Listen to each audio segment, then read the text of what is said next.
যখন কোনো বান্দা সূরা ফাতিহার একটা করে আয়াত বলে আলহামদুলিল্লাহি রাব্বিল আলামিন, সঙ্গে সঙ্গে আল্লাহ জবাব দিয়ে বলেন হামিদানি আবদি, বান্দা তুই আমার প্রশংসা করলি।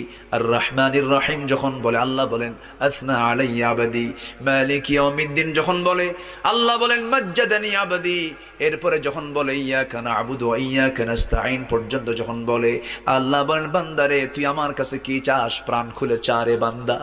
ইহদিনাস সিরাতাল মুস্তাকিম থেকে শুরু করে নিয়া ওয়ালাদ-দাল্লিন পর্যন্ত যখন বান্দা বলে তখন আল্লাহ বলেন বান্দা নামাজের মধ্যে এমন প্রেমের খেলা খেললি বান্দা, তুই যা চাইলি সব আমি আল্লাহ কবুল করলাম। ওই বান্দা যখন রুকুতে যায় আল্লাহ তখন অস্থির হন। ওই বান্দা যখন সিজদায় যাওয়ার জন্য প্রস্তুতি নাই, সমস্ত ফেরেশতাকে ডাক দিয়ে বলেন ও ফেরেশতারা, এই বান্দাগুলো আমাকে দেখলো না, রাসূলকে দেখলো না, কোরআনকে দেখে হাদিসকে বিশ্বাস করে আমাকে খুশি করার জন্য তার সবচেয়ে সম্মান